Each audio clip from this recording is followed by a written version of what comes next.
possa ungir a cada um de nós para recebermos a Tua palavra, Senhor.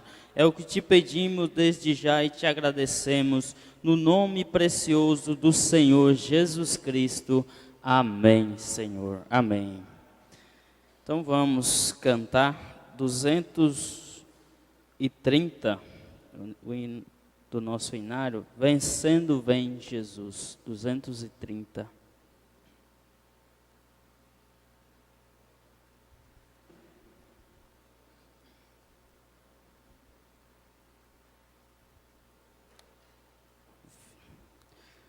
Já refúgio a glória eterna de Jesus, o Rei dos Reis. Breve os reinos deste mundo seguirão as suas leis. Os sinais de sua vinda mais se mostram cada vez. Vencendo vem Jesus. Glória, glória, aleluia. Glória, glória, aleluia. Glória, glória, aleluia. Vencendo vem Jesus. O clarim que chama os crentes, a batalha já soou. Cristo à frente do seu povo, multidões já conquistou. O inimigo em retirada, seu furor patenteou. Vencendo vem Jesus. Glória, glória, aleluia. Glória, glória,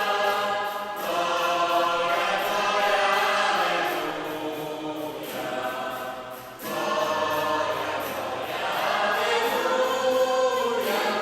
Vencendo vem Jesus. Esse glória reluzente sobre as nuvens descerá, e as nações dos reis da terra com poder governará. Sim, em paz e santidade toda a terra regirá. Vencendo vem Jesus. Glória, glória, aleluia. Glória, glória, aleluia. Glória, glória, aleluia. Vencendo vem Jesus. E por fim em nome salvo as nações a julgar. Todos grandes e pequenos os juízes hão de encarar. Os feridos triunfantes em fulgor de cantar. Vencido vem Jesus. Glória, glória, aleluia.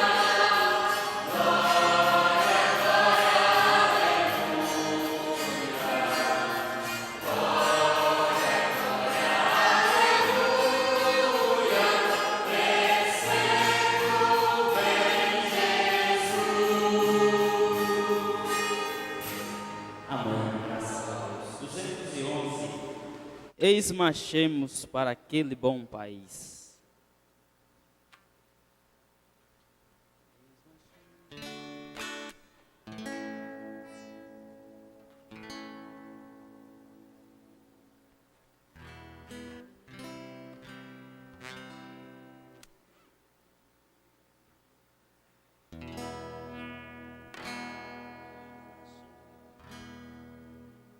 Eis marchemos para aquele bom país, onde os crentes, sim, é Cristo quem o diz, com seu Salvador, pra sempre ali feliz vai comer e descansar. Cada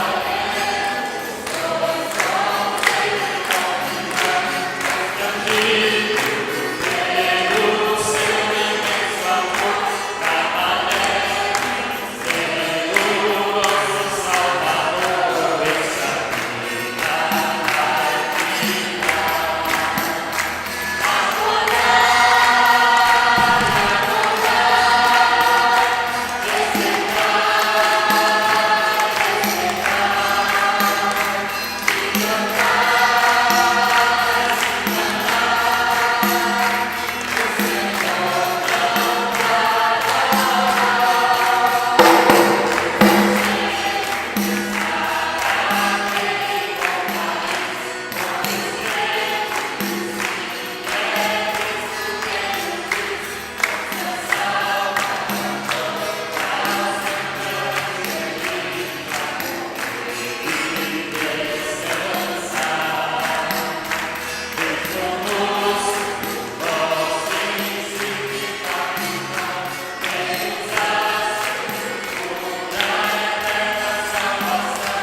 Graças a Deus. Então vamos agora ouvir o pastor Joaquim, parte das perguntas e respostas.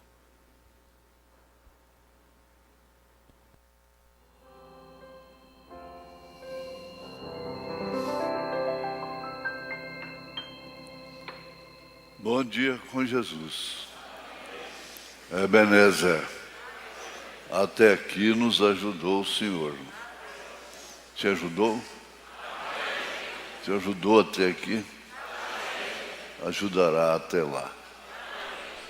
Amém. Nós temos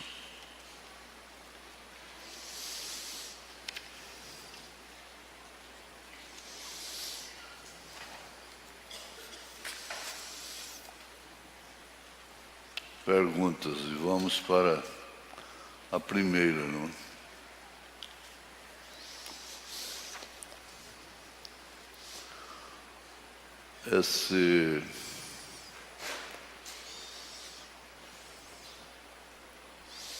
O irmão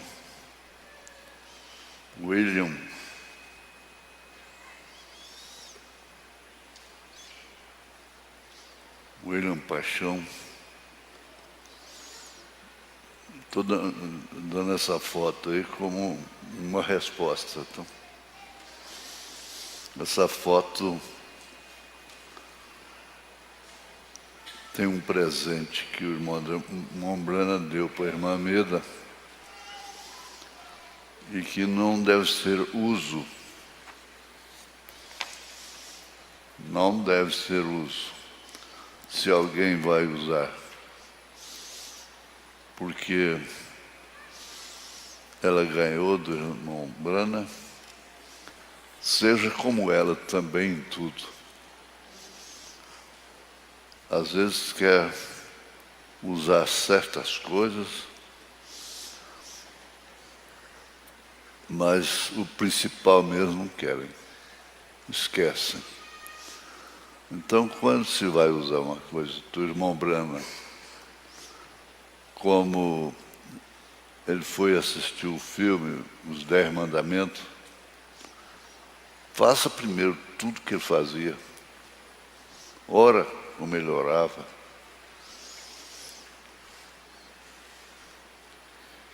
Faça tudo primeiro. Amém? Está bem respondido, irmão? Isso não é a doutrina, não. E, repito, quem quiser usar, porque a irmã Meda ganhou um, ela não vivia com ele no pescoço. Eram ocasiões. E quem deu foi o marido, o profeta. Amém. Obrigado. E temos esse aqui que chegou na última hora.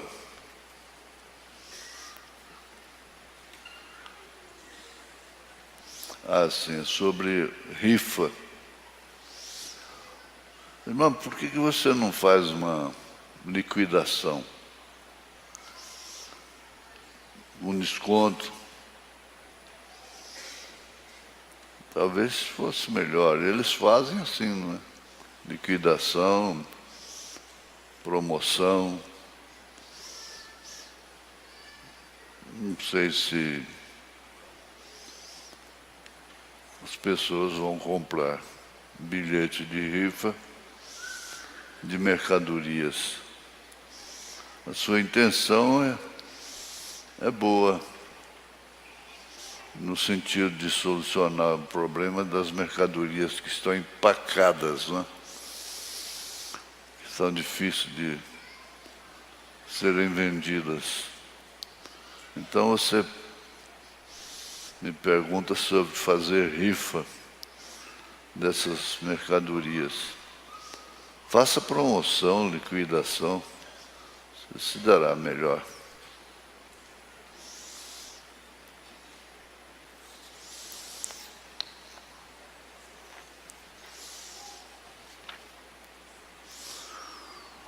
Temos este caso aqui que foi alugado um salão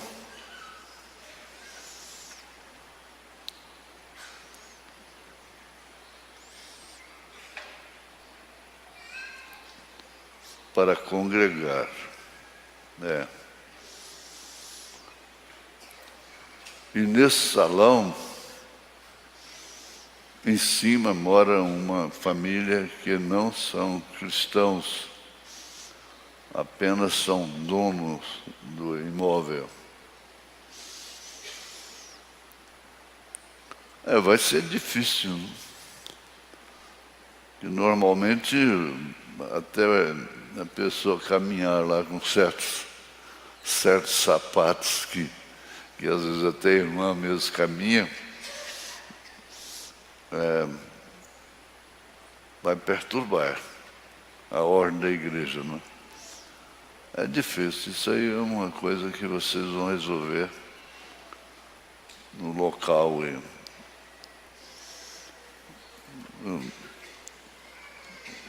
Me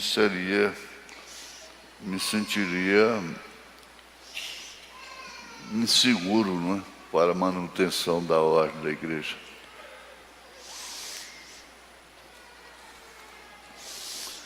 Essa aqui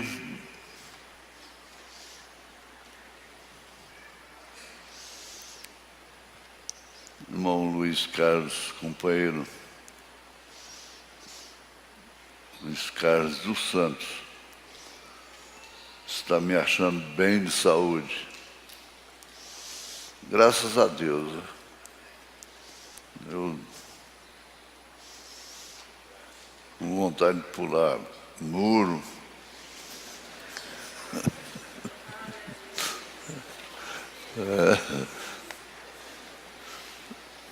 Deus te abençoe, irmão.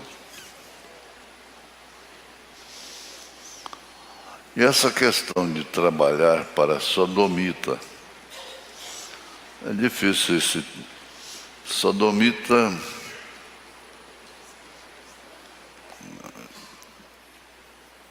Eu vou ler aqui, 1 Coríntios, capítulo 5.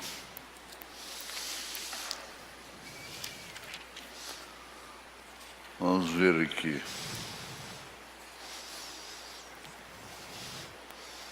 Tem dificuldade para desfolhar essas Bíblias de papel fino demais.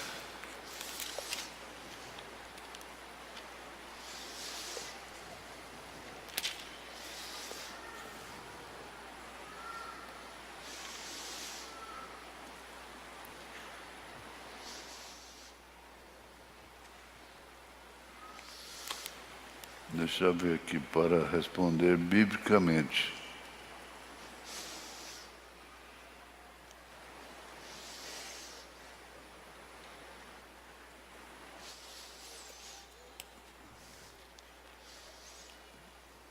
Vai passar uma página, passa duas.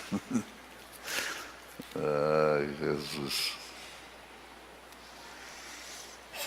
Tem que fazer igual os velhos contavam dinheiro.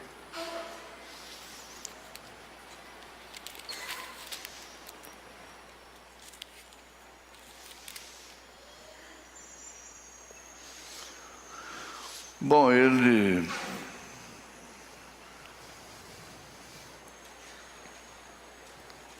condena a associação já por carta, verso 9, 1 Coríntios 5, 9, verso 9, que não vos associeis com os que se prostituem. Isto não quer dizer absolutamente, aqui está a resposta. Isto não quer dizer absolutamente com os devassos deste mundo, ou com os avarentos, ou com os roubadores, ou com os idólatras, porque então vos seria necessário sair do mundo.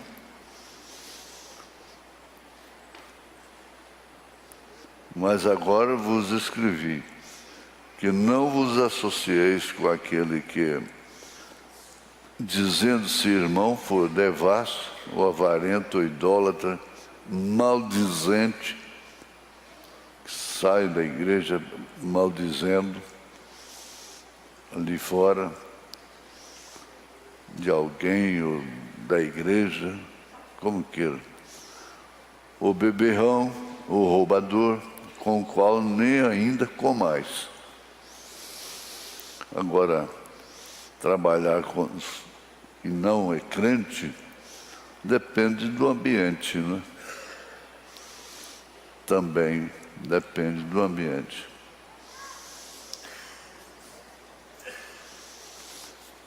A gente tem que responder bem devagar. Eu pego isso aí, eu leio, faço anotação.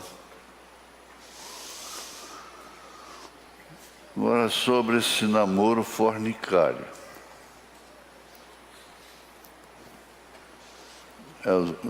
A fornicação é que não chega a completar tudo. Vamos dizer, é difícil em auditório misto, não? Está indo para mais de 4, 5 mil pessoas.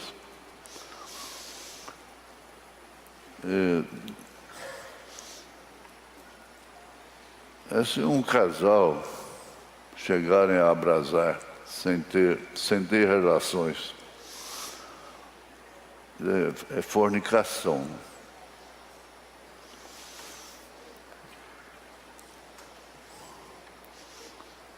São dignos de casarem na igreja e até mesmo ter a bênção do casamento? Eu ouso dizer assim, eu faço assim.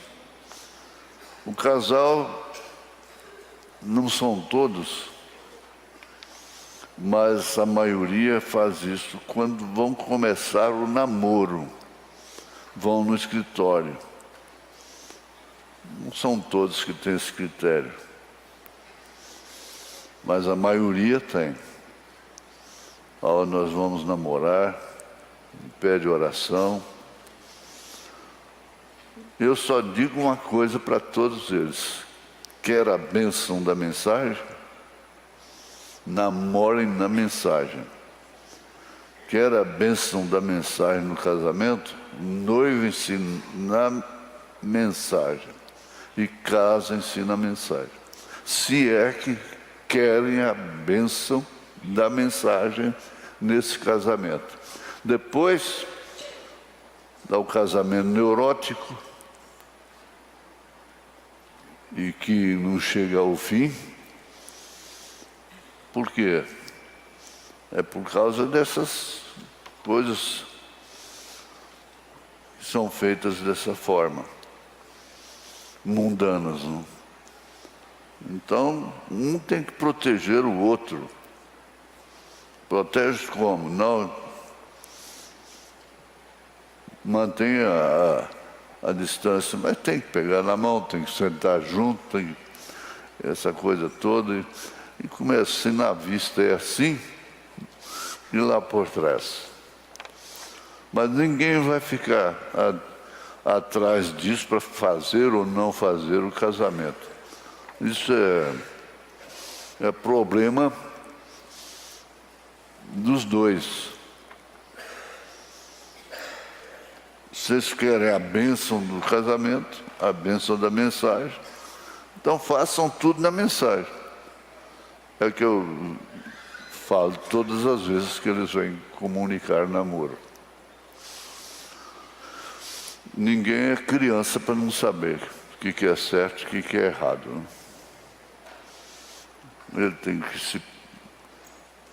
Ela tem que protegê-lo de si mesma, ele tem que protegê-la de si próprio. Agora, essa aqui é uma questão de pensão. Pensão da cadeia. A cadeia. Ele vai para a cadeia. Se a senhora não mentir, está recebendo a pensão. O certo é advogado, como a senhora já tem, representar a senhora, a família, os filhos, no caso. Se ele não puder, eu não sei se fica a critério da senhora a prisão ou não. Eu creio que não. Você que trabalhou em cartório, como é que é? Tem experiência disso? Não, né? Eu não sei. Agora, a sua pergunta, eu terei que mentir, dizer que recebi.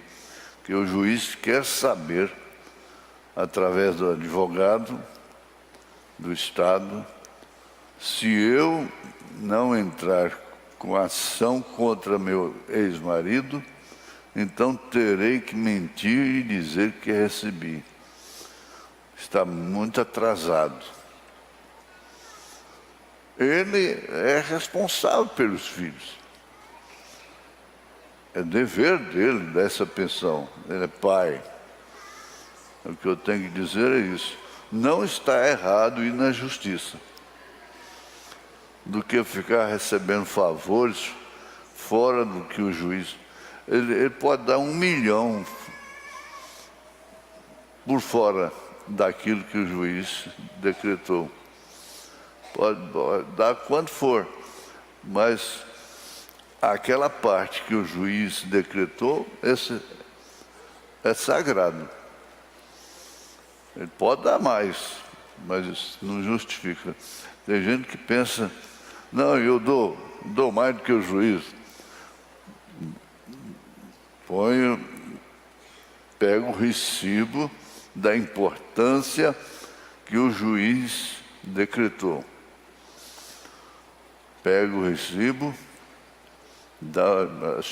a mulher dá o recibo para ele da parte que o juiz decretou.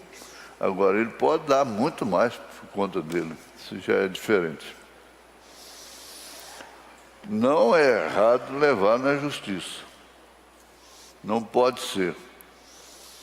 Isso aí fala aqui, base na Bíblia. Nós vamos ler a Bíblia, a irmã Analice já está com saudade de ouvi-la. Vai cantar.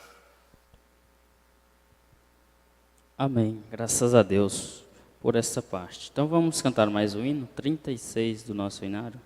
Cristo triunfante.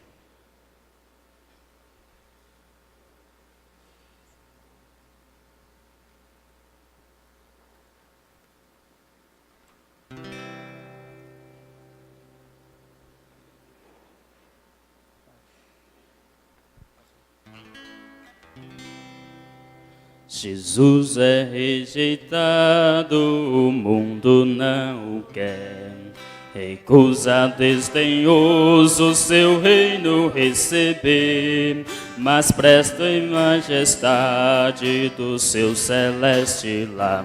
Vem o dia triunfante aqui reinar. Presto vem o dia eterno de sua exaltação.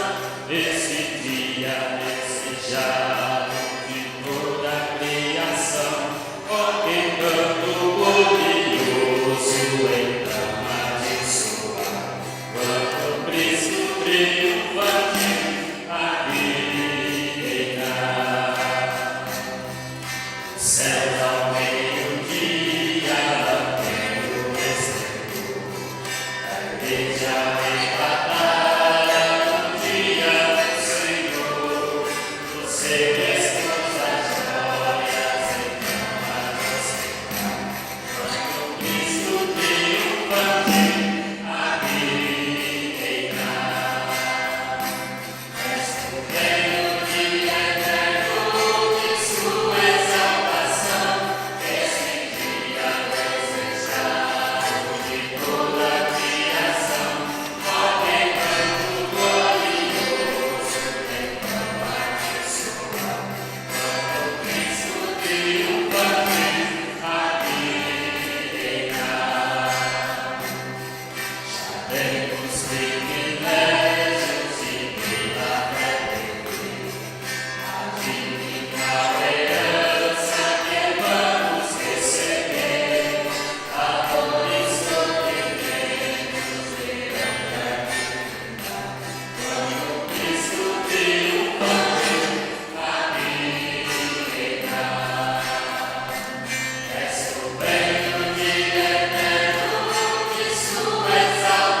Graças a Deus.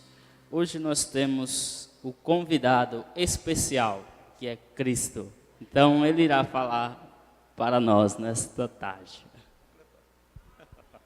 O irmão Moisésinho está pensando que eu vou fazer o companheirismo, né? Falei para ele, canta para mim, né? Faz de conta, né? Eu só estou administrando, né? Só administrando. Mas eu quero, é o seguinte, é rodar para vocês o trabalho que fizeram no Conectados pela Fé no sábado atrasado. Alguns podem ter assistido, você assiste de novo. É muito importante. Sobre temperamento. A gente aprendendo isso, fica mais fácil para a gente lidar com as pessoas, né? Para mim, é essencial. Para cada pai é essencial. Para cada marido, para cada esposa, para todo mundo, né? Você ter conhecimento. O conhecimento que vem de Deus, ele não faz mal. Só faz bem, né? Então, nós vamos ver isso aí. Eu não vou tomar tempo falando, porque vai ser mais ou menos 1h15. Então, vai terminar no horário certo mesmo de nós termos o recreio e voltar para o culto, né? Então, eu quero que você preste atenção se você quiser. É assim, né? Eu gosto assim. Se você achar que é interessante para você, preste atenção. Porque para mim é muito interessante. Tem alguma coisinha assim que você tem que ter paciência, porque não deu tempo de editar, né? Então, às vezes, tem alguma coisinha, mas é muito pouco. O importante mesmo, conteúdo, né? É muito importante. Pode soltar aí, irmão Dailton. Temperamento e personalidade. Eu achei interessante isso aqui, ó. O temperamento é uma coluna da personalidade, mas a personalidade, existem fatores que influenciam. Fator genético, fator social, dentre outras coisas. Então, o temperamento influencia na personalidade. E a personalidade é influenciada pelo temperamento. Mas o temperamento é só uma coluna da personalidade. Vários outros fatores interferem para você ser quem você é, para você ter se tornado quem você se tornou hoje. Entendeu, irmão Elias Júnior? Entendi, irmão Posso Renato. colocar na sua prova de amanhã essa pergunta? Pode colocar sim. Então tá, irmão Elias Júnior. O que a gente vai fazer agora? Vamos continuar o programa, irmão Renato. Sou eu, de novo, irmão Júnior. Irmão Renato, é você de novo. Vamos lá. Irmão Natanael, por favor. Irmão, é feio perguntar a idade? Não, né? Tá dando para entender direitinho aí? Estou com 30 Tá ou não tá? Não precisa pôr mais alto não, né? Então tá. 4. Com alma de 22. Quase a mesma idade, irmão Renato. Ô, irmão Júnior. Vocês têm quase a mesma, hein? Irmão Júnior, quando dois falam, o terceiro observa, irmão Júnior. Renato, Senão vira que bagunça. temperamento é esse? Já fez o seu? Já descobriu qual que é o seu? Vou nem falar. Ô, irmão Renato, é porque esses meninos jovens de hoje em dia, eu vou te falar um negócio, não deixa os experientes falarem, né? Não deixa os experientes falar. Brincadeira, é que o irmão Júnior sabe disso. Já passou... 34 anos, 34, mas com espírito de 22. E rostinho de 18. É, exatamente. Já passou muita coisa na vida, né? Já tem uma bagagem. Essa pergunta aqui, se você levar a sério, é uma profunda reflexão.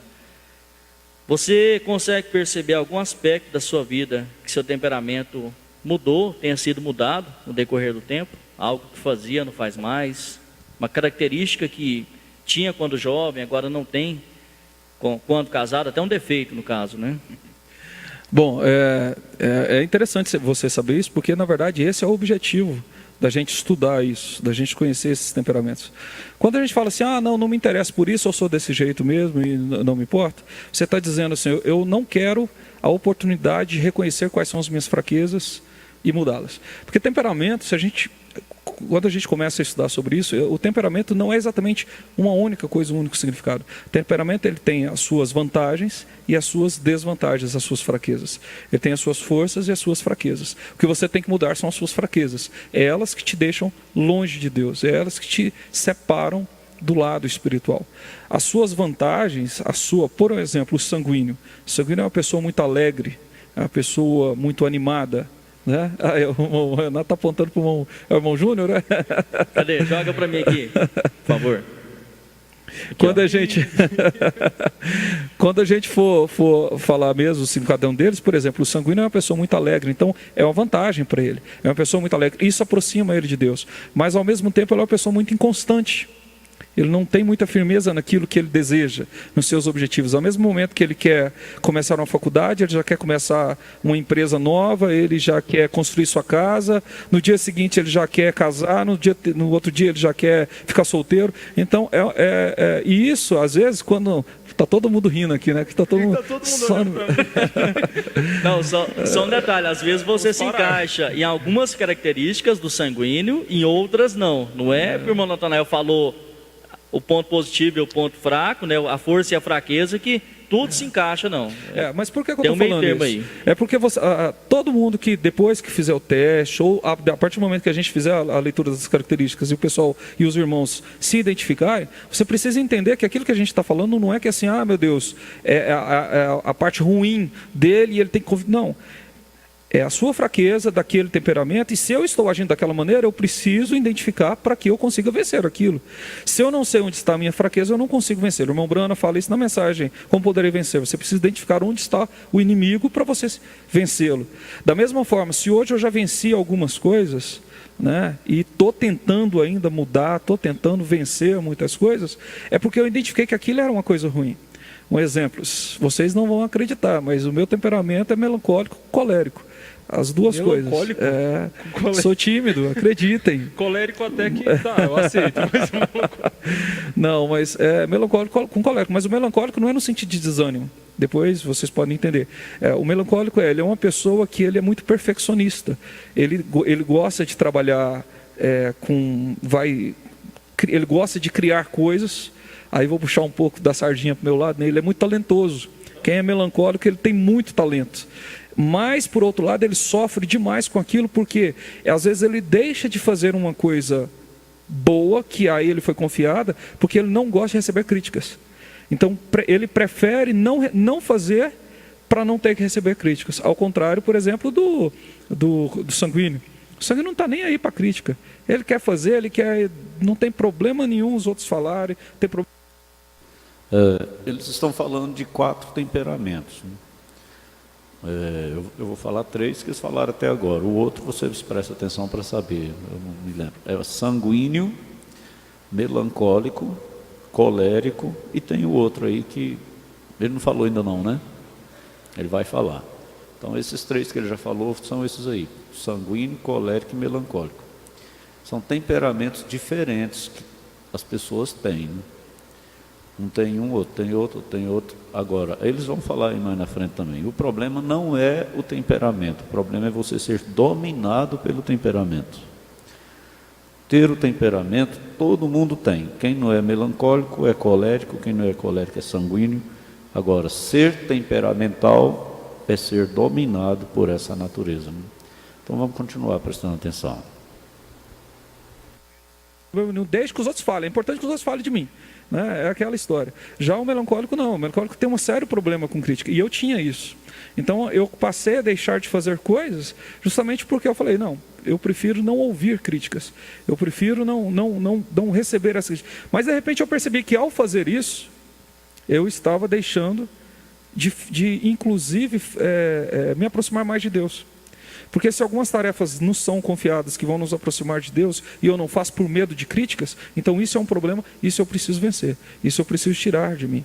Daí quando a gente fala assim que a pessoa é muito temperamental e não é só aquela que grita, que explode, mas é aquela também que deixa de fazer uma coisa para Deus com medo de crítica, com medo de não ser feito, essa pessoa também é temperamental. E ela precisa identificar essa fraqueza e trabalhar nela para vencê-la, porque senão você acaba se distanciando de Deus. Bem colocado. Acho que o temperamental a gente já pode ir começando a aprofundar assim e falar de inconstância. A pessoa que está bem, está mal, não só o que grita, né? O irmão Natanael colocou, deixa de fazer algo com medo de acontecer certa coisa, certos comentários. É uma pessoa inconstante. Irmã Joyce, por favor. Irmão Júnior, nós temos aí mais uma pergunta e agora os irmãos pela internet... pega um papel, uma caneta, se for pelo celular mesmo, pode ser, dá um papelzinho desse e uma caneta ali para cada um dos nossos convidados. O irmão Júnior vai fazer uma pergunta, e eu queria que você, aonde você estiver, se tiver condição, responda para você mesmo. Paulo diz na primeira carta de Paulo aos Coríntios: examine-se o homem, pois, a si mesmo. Agora é você e você. Não precisa falar para quem está do seu lado, falar no microfone. É você e você. E a sua consciência é o melhor, te mostra aquilo que você é, e você vai saber responder essa pergunta. O que você precisa mudar no seu temperamento? O que está precisando mudar no nosso temperamento?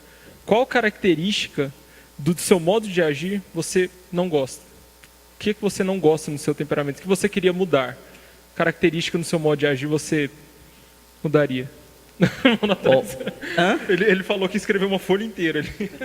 Isso, vai respondendo, irmã Kelly, as participações, comunicações. Então, para a internet, irmão Júnior, vamos lá? Mais uma vez, é porque às vezes não está com papel na mão e a pergunta foge da cabeça. Tem na tela interativa, é possível colocar aí? Se tiver estúdio, coloca, por favor. A pergunta. Enquanto isso, vamos ali. Você se considera uma pessoa temperamental? Qual o seu tipo de temperamento? Responde pra gente. E essa pergunta também, essa tem na tela interativa? Tem, que você mudaria? Essa aqui, não. Bom, repete, por favor. Sim. O que você mudaria no seu temperamento? Qual característica no seu modo de agir você não gosta? Depois de responder, se você não quiser comentar com ninguém, guarda seu papel, coloca na Bíblia, ore nesse sentido, para que você consiga essa mudança que você tanto deseja. Todos nós temos muito o que melhorar. Então, o que você mudaria, quer mudar no seu temperamento?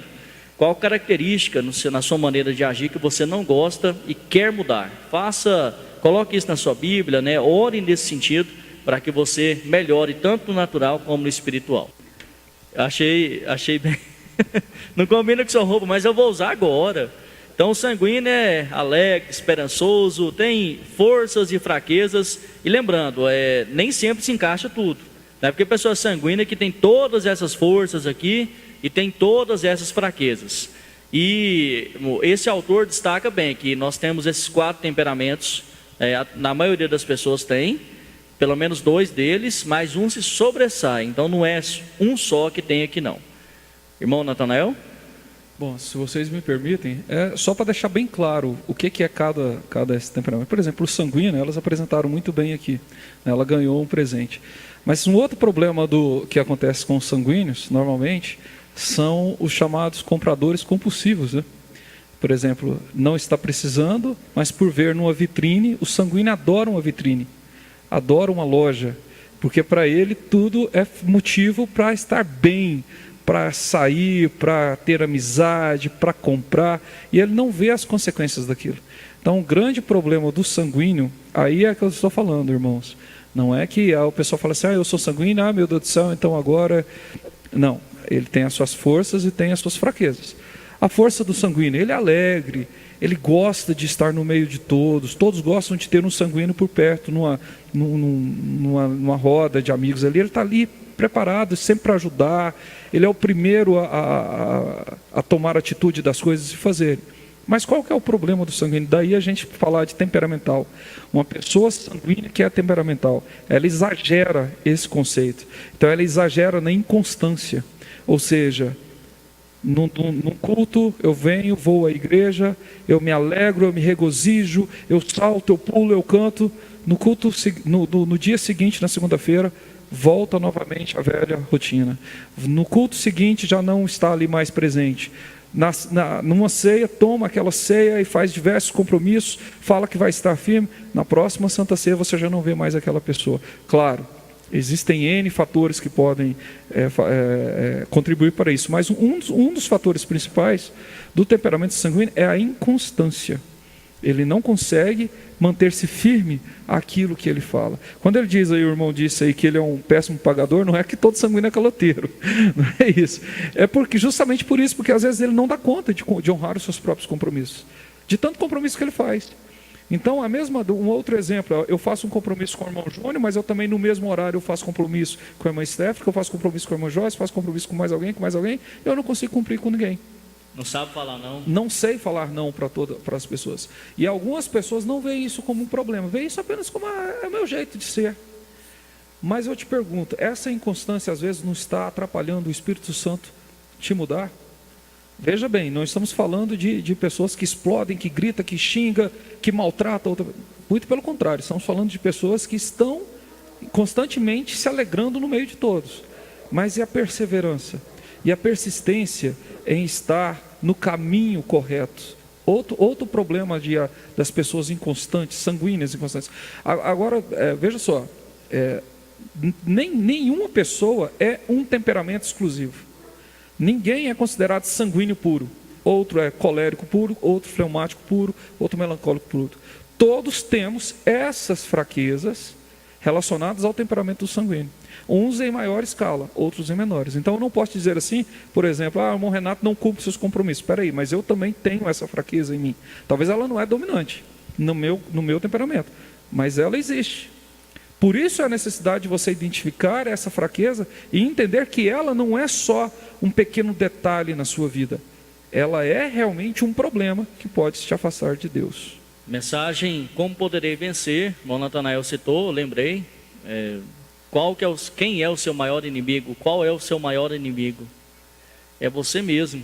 Você tem que se vencer todos os dias. Uma matança diária para que você possa deixar os velhos hábitos, a velha rotina, aquele desejo da carne e cada vez mais criar novos hábitos, se aproximar, se aprofundar no amor de Deus. Nós vamos ver a encenação e depois a gente vai ver. Sim? Só o nome? Tá. Então nós vamos fazer agora do fleumático. Temperamento fleumático. Depois a gente vai explicar detalhadamente o que é. Oi, irmã Amanda. Oi, irmã Joyce, tudo bem? Tudo bem, e você? Também. Olha o que eu trouxe pra você, é um presente. Foi seu aniversário, não foi? Muito obrigada. Você gostou? Sim, gostei. Tem certeza? Gostei, legal. Você não vai nem abrir? Deixa eu ver. Nossa, que bonito. Fleumático. Voltem aqui, meninas. Falta de emoção. A irmã Joyce deu presente para a irmã Amanda ali. A irmã Amanda gostou. A reação dela foi: tá bom. Ganhei um presente, tá bom. Tendência a não se emocionar com facilidade, nem se mover com rapidez, e sim com moderação e persistência. Então é moderado e persistente. Se aquece vagarosamente, mas retém por mais tempo o calor humano. Age por princípio, não por instinto. É criterioso no trato com as pessoas e geralmente consegue o que quer, persistindo em seus objetivos enquanto aparentemente está cedendo aos outros. Então esse foi o fleumático. Agora, irmão Júnior, qual que nós vamos fazer? Vamos então para o colérico. Irmão Natanael, quer falar sobre o fleumático? Deixa eu falar, irmão Renato. Eu não vi que o irmão Natanael estava querendo falar, não. Como vocês disseram, um pouco aqui olha o temperamento sanguíneo, né, atuando aqui agora, querendo falar demais. Mas não é isso, não. É porque a gente tem que deixar claro para os irmãos também que, assim, não é nosso intuito e nossa intenção jamais doutrinar ou tentar dizer que a pessoa tem que mudar, não é isso. Nós estamos apenas falando aquilo que, do lado que nós podemos falar, que é o lado natural, que a psicologia diz e tudo. Claro que o pastor Mauro posteriormente vai vir e vai dar aquele respaldo do lado espiritual também. Mas uma coisa engraçada aqui para vocês, olha, nós falamos de sanguíneo, eu vou falar do fleumático também, mas sanguíneo, olha os defeitos dos sanguíneos, das pessoas que são consideradas sanguíneas, né? Primeiras qualidades, as qualidades sanguíneas: comunicativo, ele se destaca muito facilmente, entusiasta, simpático, ele é um bom companheiro, e ele tem esse carisma muito grande. Mas aí vem os defeitos, e é onde se tem que trabalhar. Ele é volúvel, ele é indisciplinado, impulsivo, inseguro, egocêntrico, barulhento, exagerado e medroso. Então são alguns defeitos que o sanguíneo tem. Falando do fleumático agora, o que é a pessoa fleumática? Vocês falaram aí que é falta de emoção, né? As pessoas confundem o fleumático com aquela pessoa vazia, aquela pessoa que não quer saber de nada. Não é isso, isso é um defeito até de personalidade. Mas o fleumático em si, ele não demonstra sua emoção. Ele não demonstra. Ela recebeu um presente, Que bom que eu recebi. Ah, legal, recebi um presente, bacana. Ah, mas você não vai nem abrir? Não, não, deixa aí, ou então depois eu abro. Ela não demonstra emoção e por isso ela é taxada de uma pessoa fria, né? De uma pessoa calculista. Por exemplo, chega alguém para a pessoa, briga, fala um monte de coisa, usa o nome da pessoa, grita, fala um monte de coisa com ela. O fleumático está calmo e paciente olhando para o rosto da pessoa. Mas na verdade, ele não é que ele está calmo e paciente, ele está calculando o momento exato de devolver com a mesma resposta, de uma maneira calma e tranquila, de uma maneira criativa. A Amanda está falando aqui. Ele jamais vai explodir com a pessoa. Se eu chego aqui para a irmã Ana Vitória e grito com ela, irmã Vitória, você fez isso, isso, isso, isso. Se ela for uma pessoa fleumática, no máximo ela vai abaixar a cabeça ou então ela vai ficar olhando para mim. Mas ela não vai levantar a voz dela. Mas ela vai calcular exatamente o momento que ela vai ter para devolver aquilo para mim. E um dos problemas dos fleumáticos, calculista, temeroso, indeciso, contemplativo, desconfiado, pretensioso, introvertido e desmotivado. Daí essas fraquezas que nós precisamos lutar contra elas para justamente impedir que o Espírito Santo não deixe de nos abençoar. Desculpa ser repetitivo, mas a ideia desse programa e desse assunto é esse. Nós estamos falando de temperamento, sim, mas para que nós tenhamos condições de nos identificarmos. Se quem está nos assistindo não fez o teste lá, para saber qual é, por isso daqui você já vai conseguir saber. Nós estamos falando de sanguíneo e fleumático. O sanguíneo é aquele, que vida boa, vamos viajar, vamos e tal. Você tem um exemplo da outra vez que a gente falou, né? Se eu chego aqui e digo assim, está pegando fogo, esse salão aqui está pegando fogo. O sanguíneo, o que é que o sanguíneo vai fazer? Está pegando fogo, meu Deus, que legal, vamos fazer então, o que nós vamos fazer aqui? Como é que a gente pode apagar? E já vai sair querendo catar pano para apagar o incêndio, já vai começar a gritar, meu Deus, cadê o culpado? O que fez? Ele vai fazer um tumulto maior ainda. O fleumático, ele vai procurar a saída e vai ficar olhando quais são os locais de saída. Ele vai levantar calmamente, talvez não tão calmo, mas ele vai levantar calado e vai procurar a saída em primeiro lugar. O melancólico, depois a gente vai falar, ele vai começar a chorar. E o colérico, com certeza, ele vai dar um salto à cadeira e vai perguntar de quem é a culpa. Essas coisas, essas diferenças que a gente pode trazer. Então a gente falou do sanguíneo. Sanguíneo tem um nome de popular sanguíneo, porque ele é muito popular. Então ele grita, ele pula, ele alegra, ele é o companheiro. Só que ele é muito inconstante. A característica dele é que ele é inconstante. O fleumático, ele é centrado, calmo, tranquilo, cumpridor dos seus acordos, ele cumpre os seus acordos, eficiente, conservador, prático. O fleumático é muito prático. Você quer que alguém cumpra uma tarefa bem cumprida? Entregue para um fleumático. Ele vai cumprir ela perfeitamente. Líder, diplomata, bem-humorado. Mas as características dele, ele é calculista, temeroso, indeciso, contemplativo, e é onde a gente precisa cuidar disso. Na época do retiro, que foi há uns 6 anos atrás, o irmão Natanael fez essa palestra. Foi por isso que a gente trouxe de volta, porque eu falei, não, foi muito bom, foi muito legal. E naquela época a gente fez o teste, cada um. O meu deu fleumático. Hoje em dia eu fui fazer de novo o teste, quem disse? Não dá mais fleumático. Eu já mudei meu temperamento, assim, outro já domina mais. Há 6 anos atrás eu era fleumático, hoje em dia... Exatamente, o irmão tocou numa coisa muito importante. Os temperamentos, eles não são constantes na nossa vida. Por isso que em alguns momentos eles são dominantes, em períodos de nossa vida que eles são dominantes. O irmão falou que tem coisas que eu mudei na minha vida. Claro que eu mudei, sim, e todos nós mudamos. Mas mudamos, corrigimos algumas coisas e outras ainda vão acontecer de piores. Por quê? Porque os outros temperamentos vão afetar. Porque os temperamentos, assim como a personalidade, ele pode ser afetados pelo seu ambiente que você vive. Se você vive numa casa de coléricos, que vivem gritando, vivem brigando, vivem falando alto, até o melancólico vai aprender a gritar. O fleumático, então, ele vai aprender a gritar. Não que aquilo seja da personalidade original dele, mas vai fazer, pelo ambiente que ele está, vai fazer aquilo surgir. Né? Então, assim, o ambiente funciona. Um trauma, por exemplo, se a pessoa tem um trauma, recebe um trauma muito grande na vida, de uma crítica muito forte, que fez com que ela realmente sentisse aquilo, até um popular sanguíneo ele vai se retrair.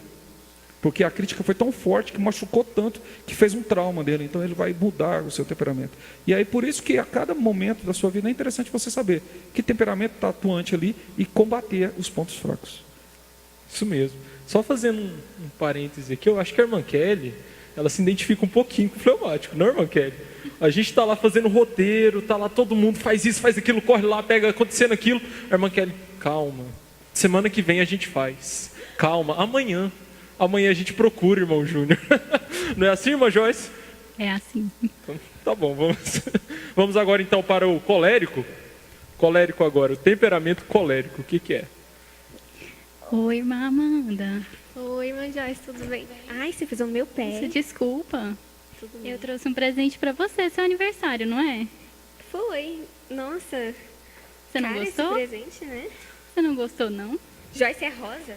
Uai, mas que cor que você queria? Combina com Joyce, todas as você suas sabe que eu roupas. odeio rosa. Mas rosa é tão bonito, Amanda. Tem roupa rosa, como é que combina Ué, mas com não precisa ser a rosa? roupa rosa com a bolsa rosa. Não, Joyce. Não, então devolve, você não Não, quer? pode ficar. Então tá bom. Esse é o colérico. Tá aqui, irmão Natanael, pode voltar. Meninas, irmão Natanael comenta depois aqui. Colérico, cabeça quente, fica agitado com facilidade, mas se acalma logo que o adversário se dá por vencido.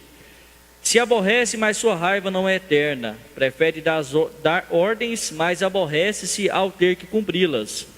Gosta de reconhecimentos e adora ser louvado publicamente.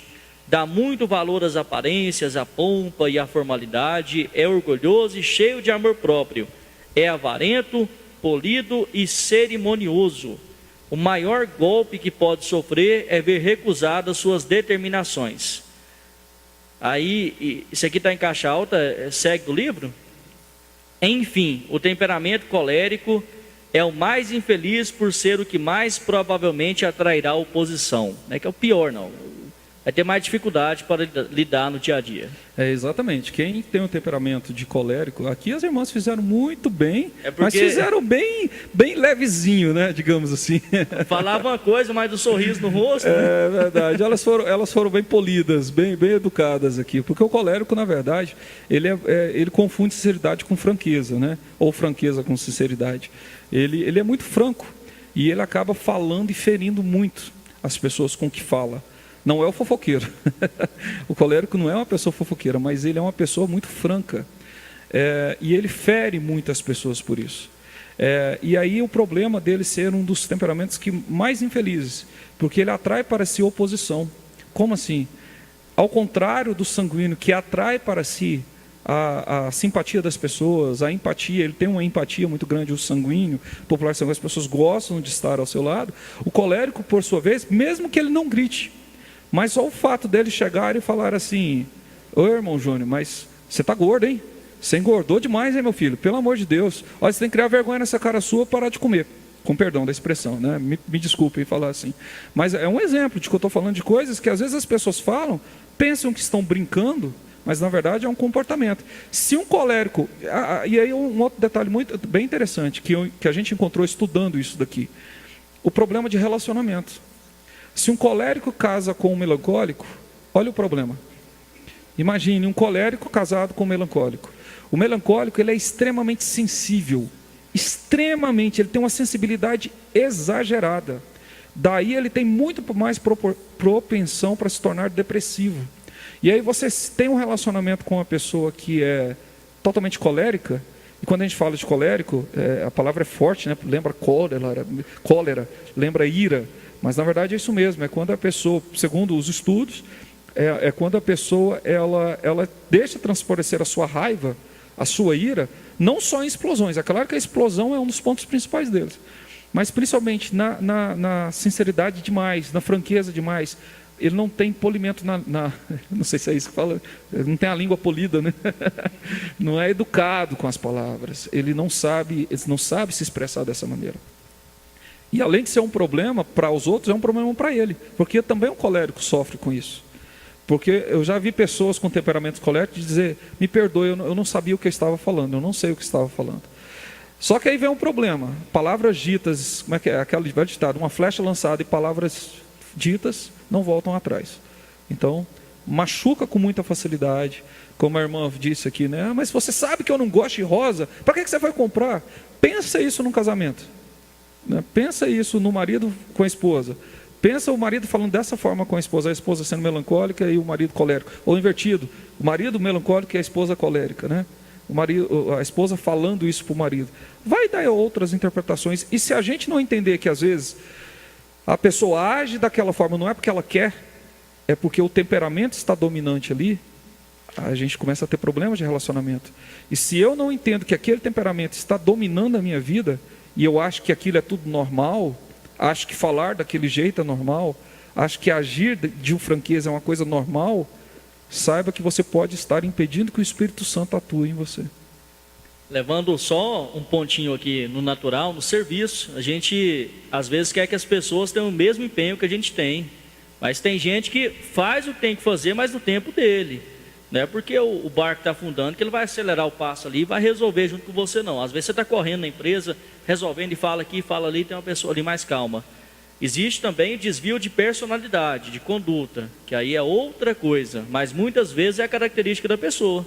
Ela não vai levantar, sair correndo e puxar a campainha do incêndio lá. Ela vai ficar calma, pensando em como que sai, enquanto o colérico vai estar lá, quem que provocou o incêndio, e por aí vai. Outra característica do colérico é a confusão que eles fazem do humor com sarcasmo. Eles confundem uma pessoa bem-humorada com sarcasmo. E o sarcasmo é algo muito ruim para os relacionamentos. Seja relacionamento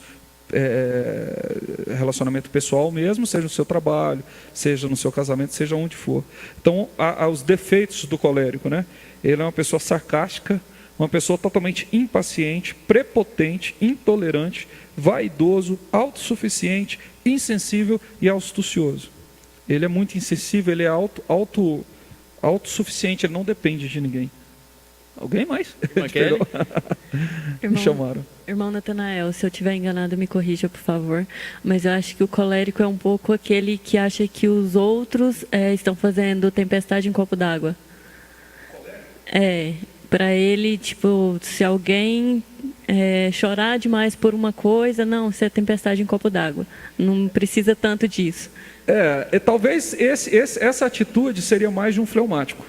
O fleumático, ele não vê tanto... É no sentido de praticidade, né? O colérico não gosta de perder tempo. Sim, não. Nesse caso sim, perdão, eu não tinha entendido. É mais no sentido de praticidade. Caso, sim. O colérico, ele é muito prático. Ele quer resolver as coisas do jeito dele e na hora dele, ponto final. Ele acha que os outros estão sempre enrolando.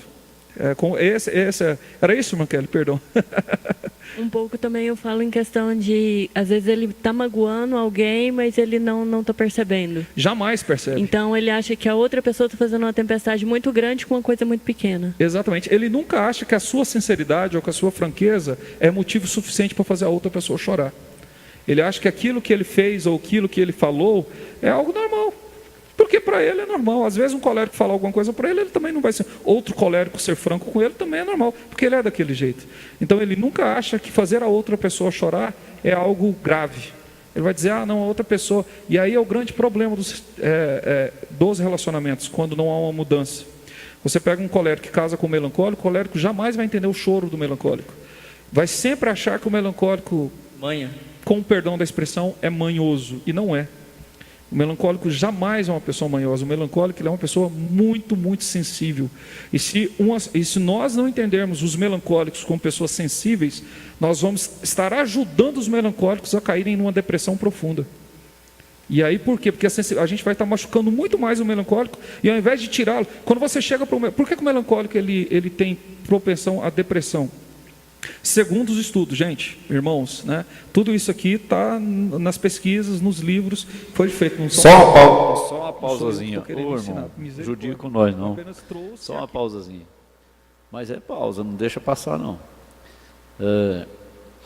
Eu estou assistindo isso aí, assim, eu quero saber aonde é que eu estou me encaixando aí.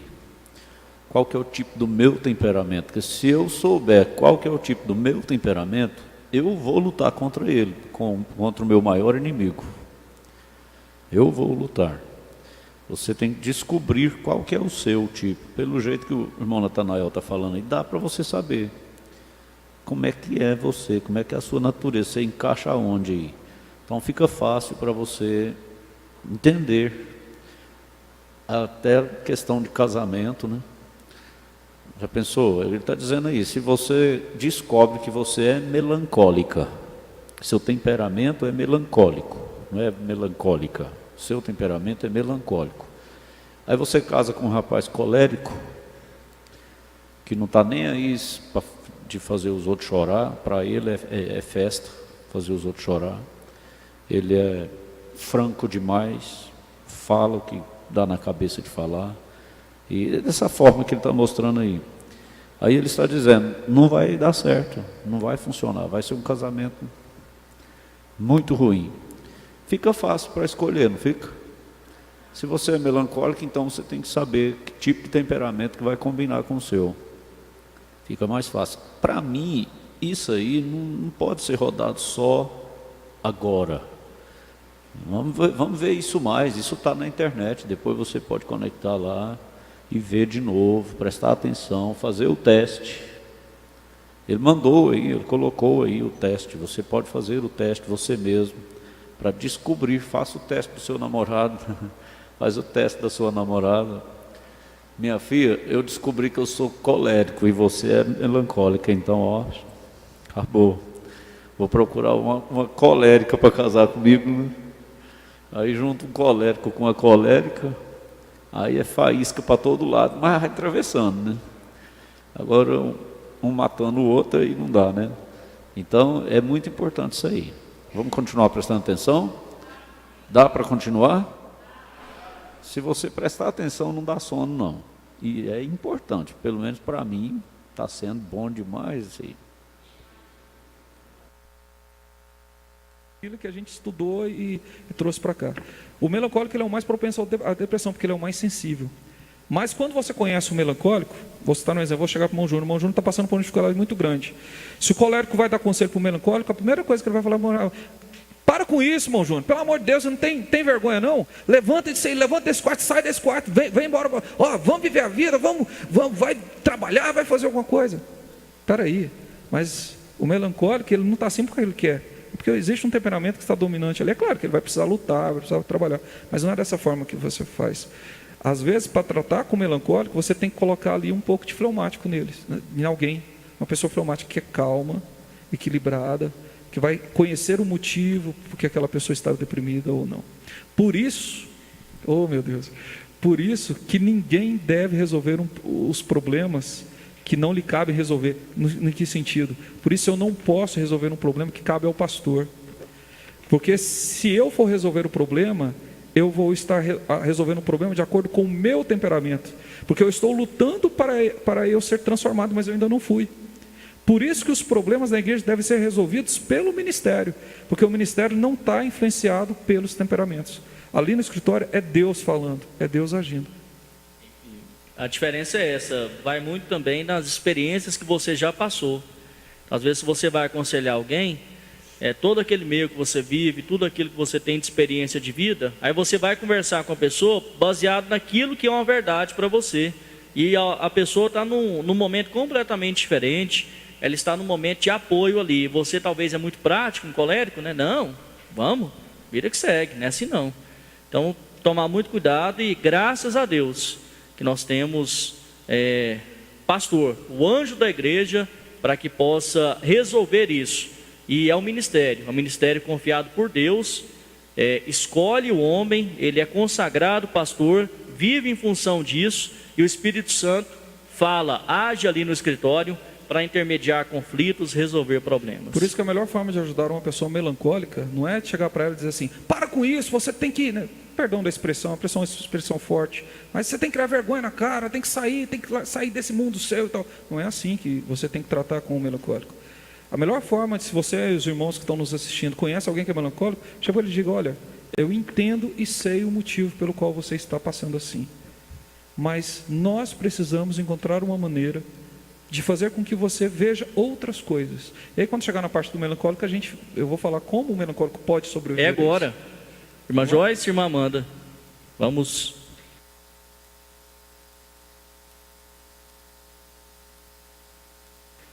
Falta só esse agora, a encenação do melancólico. Oi, irmã Amanda. Oi, irmã Joyce, que saudade que eu tava de você. Tudo bem? Eu trouxe um presente pra você. É seu aniversário, não é? Eu não acredito, não precisava. Você gostou? Ai, eu amei, meu Deus, não precisava. precisava. Nossa, Você deve ter sido gostou mesmo? caríssimo. Não, mas você Amei. merece. Ah, não mereço. Como você pode gastar tanto comigo? Porque você merece. Ah, não, eu não vou nem usar, vou deixar guardado. Não, mas você porque, tem que meu usar, Deus, uai. é muito lindo. Parabéns, parabéns. Deus recompense pela participação. Encenaram muito, muito bem. Olha o melancólico aqui. Atribui grande importância a tudo que lhe concerne, descobre em tudo uma razão para a ansiedade, em qualquer situação, nota a primeira dificuldade, ao contrário dos sanguíneos. São cautelosos, desconfiados e por essa razão a felicidade muitas vezes lhe foge. Então tem aqui, o sanguíneo atrai muita gente, o colérico atrai muita oposição, afasta as pessoas, e tem o melancólico, que se ele cada vez ficar nessa melancolia, com essa característica, ele não é feliz, é tendência à depressão. O melancólico, ele se afasta. Não é que ele afasta as pessoas, mas ele se isola. Uma coisa engraçada que a gente poderia colocar nessa encenação aí também, é que quando a irmã Joyce perguntou para a irmã Amanda, ela simbolizando, né, o meu melancólico, e a irmã Amanda, tudo bem? Dificilmente o melancólico vai dizer, está tudo bem. O melancólico vai dizer, vai indo. Vai levando. E às vezes a gente acha que a pessoa não, mas não tem fé, não, irmão? Exatamente. Normalmente o melancólico, a resposta do melancólico vai indo. Podia estar melhor, mas tá bom, eu estou com uma dor hoje na coluna, meu tornozelo amanheceu doendo, tive febre semana passada, vou ter gripe semana que vem. Então assim, o melancólico ele sempre vai... Estou gripando, semana que vem eu vou estar ruim. Exatamente. Ficar de cama. Exatamente. Então, mas ele age assim, não por uma questão de porque ele quer sentir pena de si mesmo, mas é porque, na verdade, ele é muito sensível. Primeiro ponto, ele é extremamente sensível, então ele se protege demais. Segundo ponto, ele sente prazer em ser abnegado. O melancólico é extremamente abnegado. Ele faz para os outros e ele não aceita ser feito para si, porque ele acha que ele não é merecedor. Quantas pessoas nós não conhecemos que diz assim, eu não sou merecedor disso? É claro que a gente faz esse tipo de conversa, mas tem pessoas que usam isso como um tema de vida. Eu não sou merecedor disso. Eu não mereço nada mesmo. Minha vida é assim, eu sempre fui desse jeito. Desde criança eu não valo nada, eu não presto para nada, eu não sou nada. E aí você percebe que essas coisas começam a tomar dominância na sua vida. E aí... volto a falar, existem qualidades no melancólico? Claro que existe. Ele é uma pessoa extremamente talentosa. Você quer ver uma orquestra ficar perfeita? Põe um maestro melancólico lá. Vai ser perfeito. Claro que o maestro vai sofrer mais ainda, porque ele nunca vai ver o benefício que ele fez, ele vai ver os erros que cometeu. O melancólico, ele nunca vai conseguir enxergar quão bem aquela tarefa foi cumprida. Ele sempre vai ver quão melhor poderia ter sido cumprido se ele não tivesse errado em tal lugar. Então, por isso é que ele sofre, por isso que ele é muito retraído. Aí entra a parte da timidez, porque aí ele se deixa dominar com a timidez, que ele usa a timidez como um escudo para se proteger, porque ele acha que se ele não estiver à frente, as pessoas não irão criticá-lo. Não criticando, ele não vai sofrer. Volto a falar, todos nós temos isso em níveis diferentes. Eu tenho isso, o irmão Júnior tem, mas às vezes a gente consegue superar isso. O melancólico, como é que ele consegue superar isso? Se ele não supera, começa a causar uma dependência tão grande que causa uma grande depressão da pessoa. E aí leva a pessoa para uma depressão profunda, e aí é claro, só com Deus em primeiro lugar, com orientação pastoral, depois com a ajuda da ciência, com a ajuda de psicólogos, enfim. Mas uma sugestão para alguns que se estão se sentindo assim. Veja, eu não estou falando que nós somos melancólicos. Eu sou melancólico, em partes, no meu temperamento. Mas eu tive que aprender a superar a timidez. Eu tive que aprender a superar o desejo de me afastar. Porque eu percebi que quanto mais eu me afastava, mais eu me afastava também de Deus. Então, não é que nós queremos que o melancólico se transforme num sanguíneo, que sente prazer em estar feliz e tal. Mas o melancólico, ele precisa começar a respirar um pouco mais alto. Caso contrário, ele fica respirando muito embaixo. Ele fica vivendo muito, muito quietinho, e não consegue ter a alegria da salvação. Olha aí outra coisa interessante do melancólico. Dificilmente eles conseguem ter realmente a alegria de ser salvos. Porque ele sempre tem para si que ele não merece aquilo. Ele não pode viver aquilo porque aquilo não é para ele. Então, quando você tem uma pessoa melancólica e ela necessita desse cuidado, primeira coisa, ensina ela a ser grata. Quem é melancólico começa a ter esse sentimento de gratidão, né? Pode até dizer assim, não, hoje eu não estou bem, mas amanhã eu vou estar, porque eu sou grato a Deus pela vida que eu tenho. Então, de certo modo, é isso. Análise e reconhecer o que a gente está fazendo, reconhecer as nossas ações para estar sempre melhorando. Perdão, deixa eu usar um pouco do meu lado sanguíneo aqui também, falar de muito, mas assim, uma das nossas preocupações, quando vocês falaram que ia falar esse assunto, é nós não falarmos coisas que vão além daquilo que nós podemos falar, né? Então, nós precisamos entender o seguinte: esses 4 temperamentos existem na natureza humana, assim como a Bíblia diz que o homem tem uma natureza pecadora. Esse estudo indica que os temperamentos têm pontos fracos, pontos pecadores, digamos assim, que vai te fazer pecar. E aí é onde nós precisamos corrigi-los. Mas isso aí é um assunto para os pastores trabalharem também. Mas uma coisa muito importante, muito séria, que nós precisamos levar, porque eu sei que tem pessoas nos assistindo agora. O melancólico não é uma pessoa depressiva. A depressão é uma doença, realmente, não é, perdão da expressão, uma firula, não é uma coisa pequena. Existem algumas pessoas que falam, eu não acredito em depressão, eu não acredito que essa pessoa está deprimida.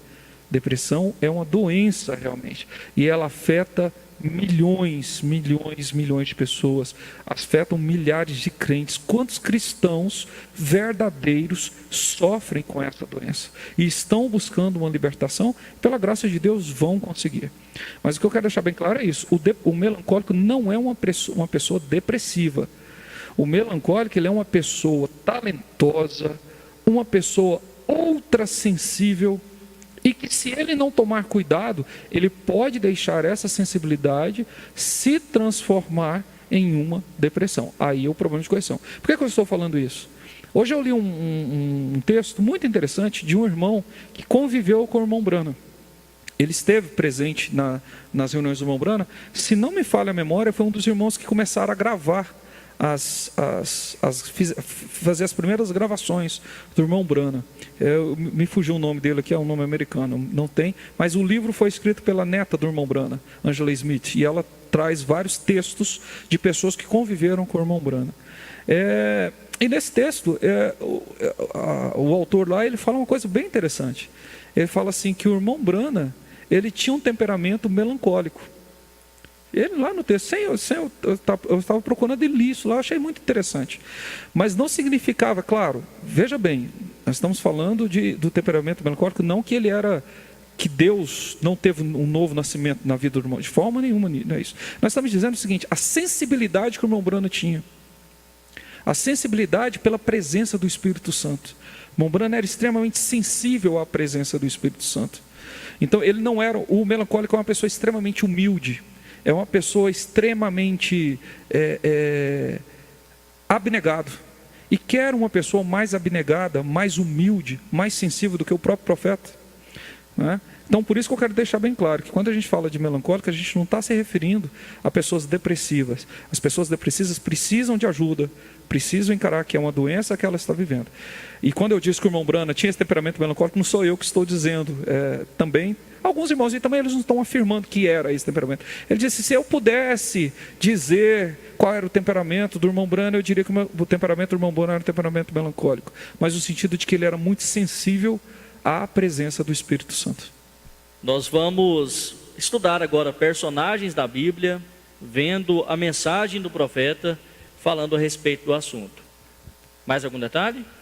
Daqui a pouquinho mais algumas participações. Se os temperamentos são elementos que compõem o humano, nenhum homem é capaz de escapar das armadilhas criadas por sua forma de ser. Correto, irmão Júnior? Isso mesmo, Renato.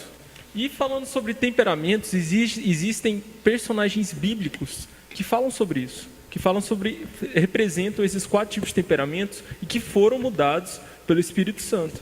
Apresentaram cada um desses, mas o Espírito Santo foi e mudou. E hoje em dia, mudaram seu tipo de temperamento. Assim como nós desejamos que isso aconteça conosco a cada dia, uma luta diária, para que nós possamos ser cada vez mais cheios do Espírito Santo, para que esses temperamentos não influenciem, não atrapalhem o nosso dia a dia na nossa caminhada com Cristo. Gálatas 2:20, eu vou ler no papel aqui, porque está mais fácil. Já estou crucificado com Cristo, e vivo, não mais eu, mas Cristo vive em mim, e a vida que agora vivo na carne, vivo-a pela fé do Filho de Deus, o qual me amou e se entregou a si mesmo por mim. Irmão Natanael, daqui a pouco. E para começar, irmão Renato, vamos começar então com o temperamento sanguíneo. Na Bíblia...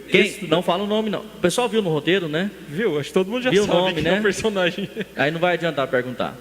Mas os internautas podem mandar para a irmã Kelly, assim, de tudo isso que a gente falou, dos personagens da Bíblia, vamos citar aqui Mateus, Marcos, João, em qual temperamento se encaixa aqui antes do novo nascimento?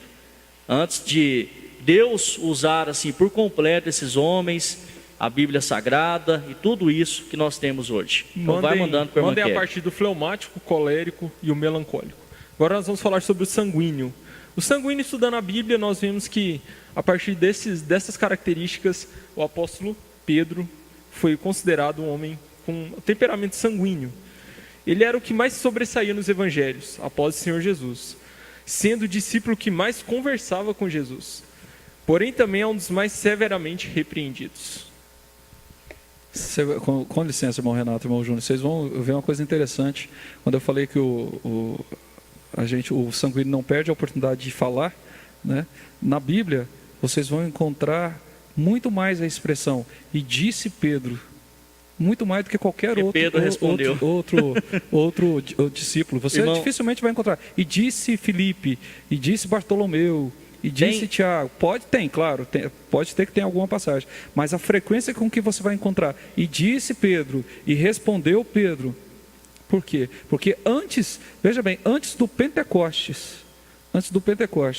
Pedro tinha um temperamento de um sanguíneo puro, ou seja, ele era o que estava mais perto de Cristo, ele era o que respondia mais rápido, ele era o que tomava atitudes mais afoitos. No episódio lá do barco, não sei se o irmão vai falar sobre isso, do barco. Não, mas pode falar. Depois da multiplicação dos 5 pães e 2 peixinhos, São Mateus capítulo 14, e Marcos 6 e João 6 também fala. Jesus depois foi despedir a multidão e pediu ali para que os apóstolos fossem para o barco. E depois de despedir a multidão, Jesus foi para o monte, começou a orar, no final da tarde ele desceu, e o barco já estava a uma grande distância. A Bíblia chega a citar essa distância. E Jesus foi andando por sobre as águas até chegar ao barco. Quando os apóstolos viram, se assustaram e chegaram a pensar que era um fantasma. São Mateus capítulo 14, 22 ao 31. E olha só o que aconteceu. A partir aqui, eu vou ler do 26. E os discípulos, vendo-o andando sobre o mar, vendo Jesus caminhando sobre o mar, assustaram-se, dizendo: é um fantasma, e gritaram com medo. Jesus, porém, lhes falou logo, dizendo: tende bom ânimo, sou eu, não temais. Olha só aqui, irmão Natanael. E respondeu-lhe Pedro, dizendo: Senhor, se és tu, manda-me ir ter contigo por cima das águas. Então, se é o Senhor mesmo, não é um fantasma, então eu vou ao seu encontro, manda-me ir contigo sobre as águas, por cima das águas. Jesus disse: vem. Pedro desceu do barco, começou a andar sobre as águas para ir ao encontro de Jesus, só que ventava muito, tinha uma tempestade, ele acabou se assustando e começou a submergir, começou a afundar. E aí Jesus até repreendeu Pedro, estendendo a mão, segurou e disse: homem de pouca fé, por que duvidastes? A característica principal do sanguíneo, inconstância. Ou seja, ele se propõe a fazer uma coisa, mas ele não se mantém firme aquilo. Pedro, antes do Pentecostes, ele andou sobre o mar, mas ele não foi constante na sua fé. Quando ele começou a olhar para baixo e ver as ondas, e ver o mar, ele fraquejou. Vamos ver outro sanguíneo aqui de Pedro. São Mateus 26, 45 ao 54, a prisão de Jesus. Naquele momento, Judas se aproximou, beijou o rosto de Jesus, e os fariseus ali, os sacerdotes, prenderam Jesus. O que Pedro fez? Pegou a espada e cortou um pedaço da orelha de um dos guardas. Jesus disse para ele, isso aqui toda vez que eu leio a gente se emociona, nunca fica velho, repetitivo. Vou ler aqui só o final para a gente ganhar tempo. No São Mateus 26, a partir do 49, no 50, Jesus porém lhe disse, amigo, a que vieste? Então, aproximando-se eles, lançaram mão de Jesus e o prenderam, depois que Judas apontou ali quem era Jesus. Eis que um dos que estavam com Jesus, a Bíblia fala, Pedro, estendendo a mão, puxou da espada e ferindo o servo do sumo sacerdote, cortou-lhe uma orelha. Então Jesus disse-lhe, embainha a tua espada, porque todos os que lançarem mão da espada, a espada morrerão. Ou pensas tu que eu não poderia agora orar ao meu Pai e pedir que uma legião de anjos, mais de 12 legiões de anjos viesse? Como, pois, se cumpririam as escrituras que dizem que assim convém que aconteça? Então estava acontecendo uma situação, Jesus preso, Pedro vendo aquilo, agiu por impulsividade, pegou a espada, cortou a orelha e mais uma vez foi repreendido por Jesus. Agora, vamos ver aqui depois do novo nascimento, como que foi, rapidinho? Atos capítulo 2, Pentecostes. Receberam ali o batismo do Espírito Santo, falando em línguas, 3.000 pessoas foram batizadas depois da pregação de quem? Quem se levantou a falar? Pedro. Ali batizado pelo Espírito Santo, ungido por Deus, ele se levantou, pregou, 3.000 pessoas foram batizados. Então, se a primeira pregação, o primeiro ato depois do batismo do Espírito Santo, uma pregação de um apóstolo, 3.000 convertidos. Irmão, só para fechar a questão do sanguíneo, a inconstância, a impulsividade, a forma de falar demais, tudo isso em Pedro foi mudado. Olha só, depois da plenitude do Espírito, não mais falta de domínio próprio. Pelo contrário, as características de dinamismo, amabilidade e magnetismo de Pedro, que olha, quem é sanguíneo, tem dinamismo, ele é amável, ele tem um magnetismo próprio, as pessoas querem estar próximo de quem é sanguíneo, gostam de estar próximo de quem é sanguíneo. Essas continuam. Depois que o Espírito Santo atua, essas características continuam nas pessoas, mas os defeitos são modificados pela força das boas qualidades e Deus é glorificado nessa transformação. Segue aqui só mais um exemplo. Tem aqui Atos capítulo 4. Pedro e João foram presos e mandaram sair do sinédrio os fariseus ali, quem estava julgando, e começaram a conversar entre eles ali o que fazer diante da situação.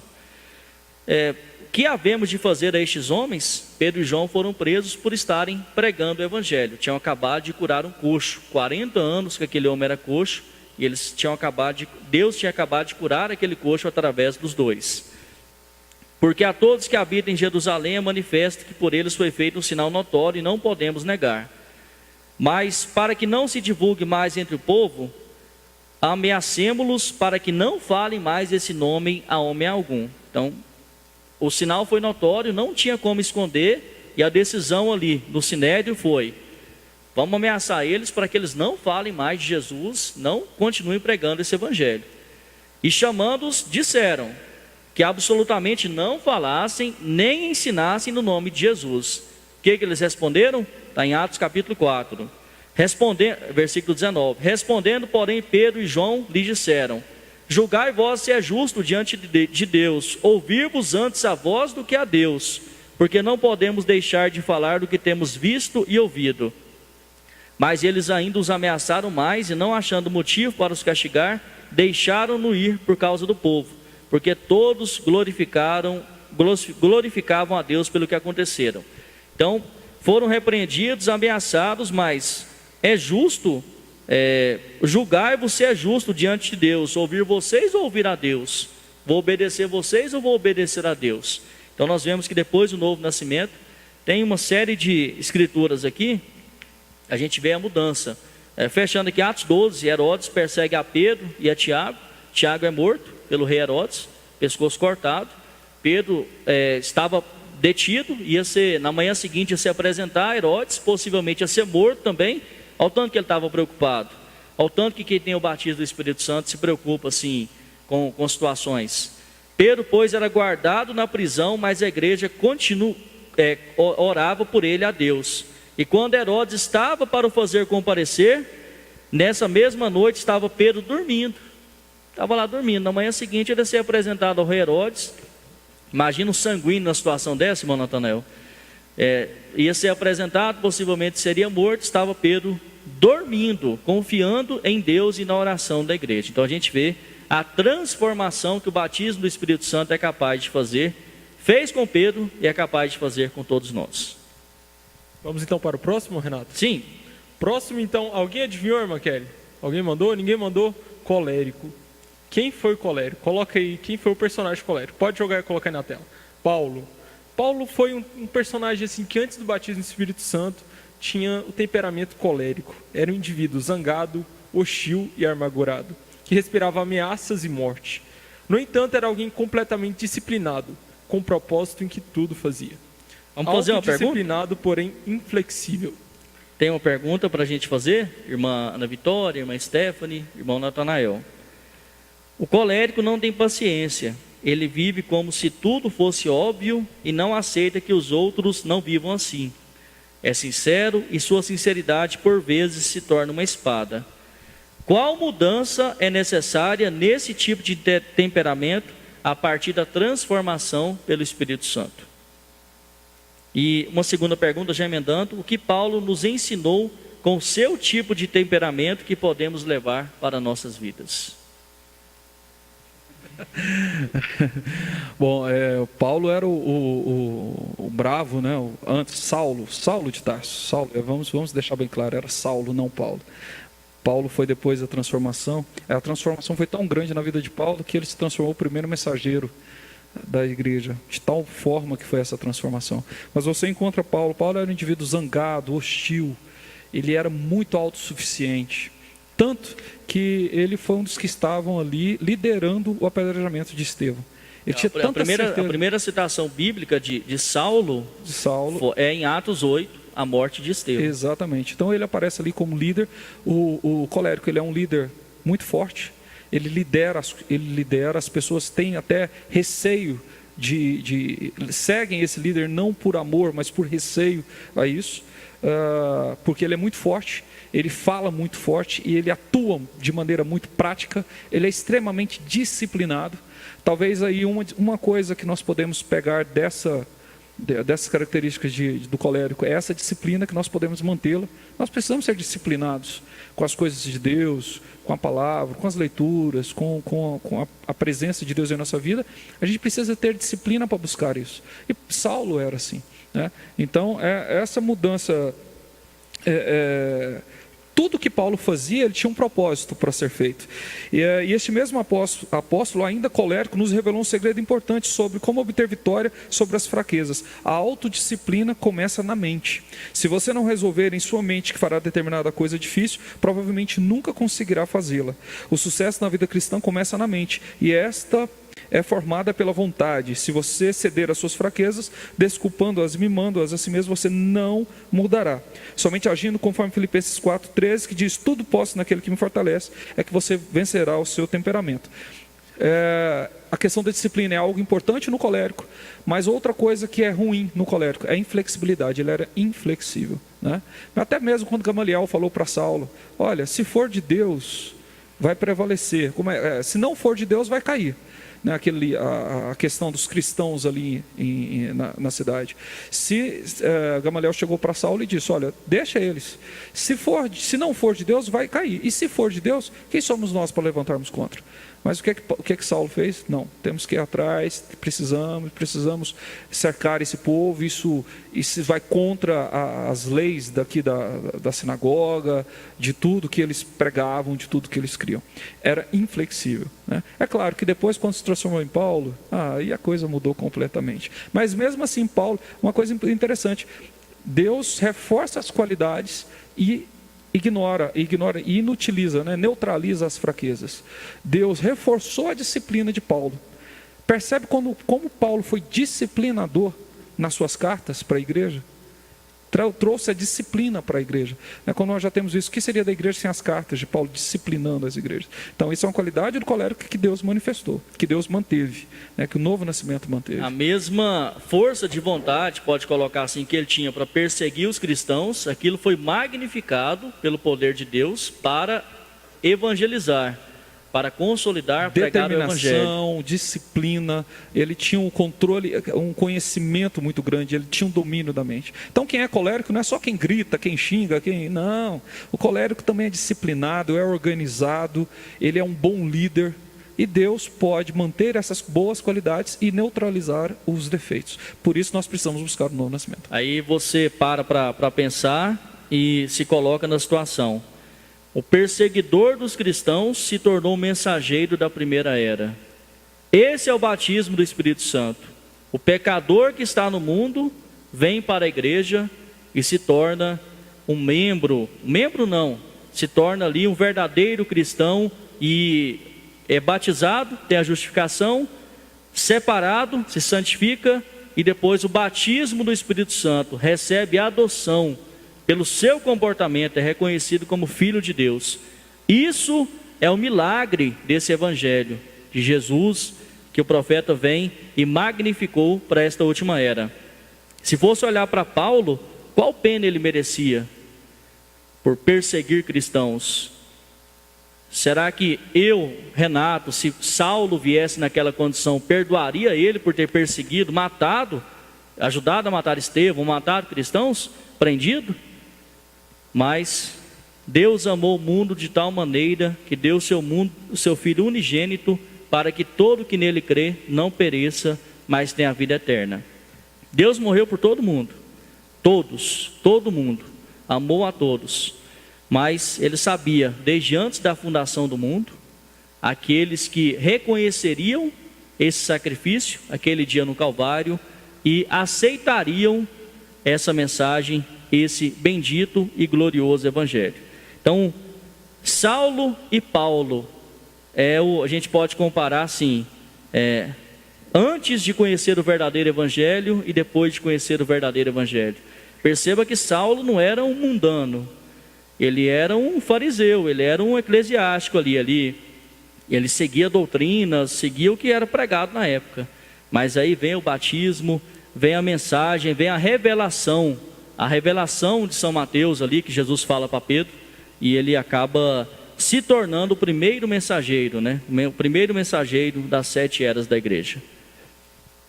Vamos então para o próximo, Renato? Próximo é a característica do melancólico. Pode colocar na tela quem foi o personagem com a característica do melancólico. Moisés. Moisés tinha um temperamento... Eu me surpreendi quando Moisés? eu vi. Depois vai estudando. Você vai estudando a história e você vê que ele teve esse temperamento.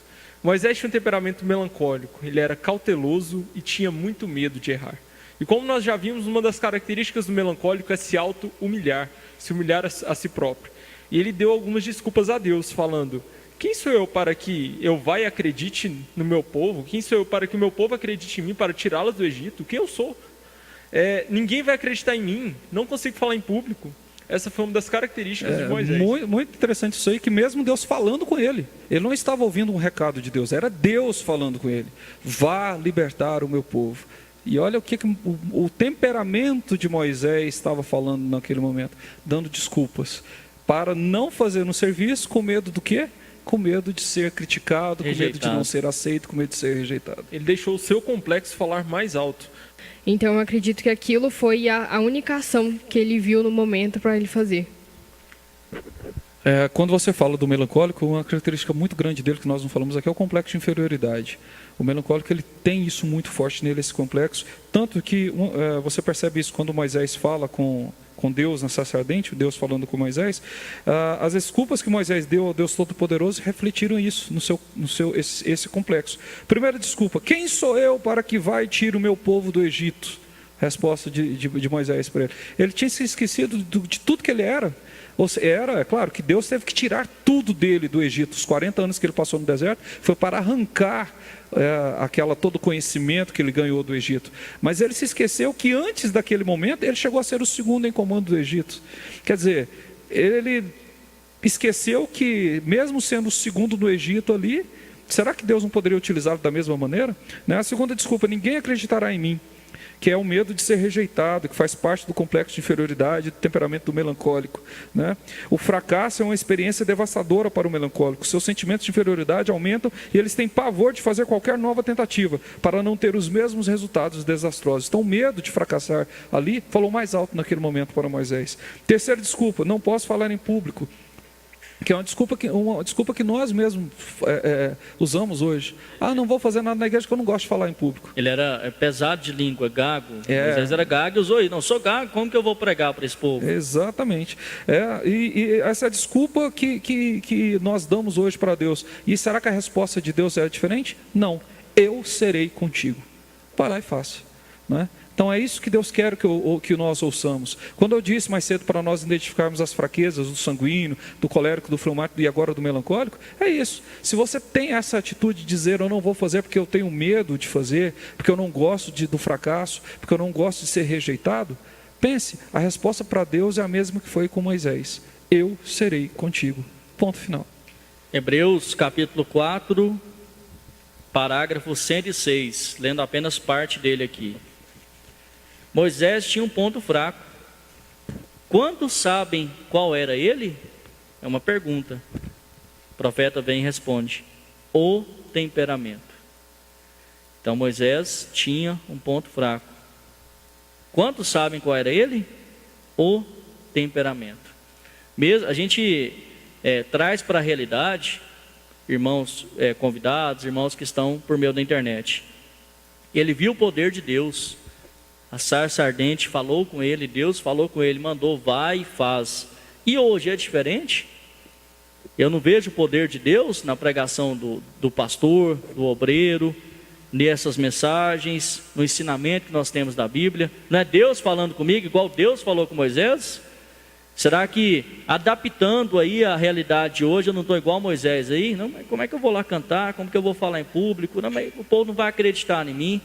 Se Deus te escolheu, Deus te chamou, vá e cumpra aquele chamado, senão você corre o risco e fatalmente será um miserável para sempre. O profeta usa esse termo: um miserável para sempre, caso você fuja do seu chamado. Então, sempre quando você pensar em, não sei se dou conta, se é isso mesmo, pense nisso, faça essa analogia com a história de Moisés. Moisés arrumou desculpa, e Deus ali cumpriu aquele propósito e aconteceu o que aconteceu. Na sua vida, da mesma maneira, se Deus te escolheu e Deus te chamou, cumpra o seu propósito, o seu chamado. Próximo personagem, meu Renato? Vamos lá? Vamos para o último, fleumático. Quem foi o personagem fleumático, calmo? Pode colocar na tela. Abraão. Características de um fleumático, verdadeiro fleumático.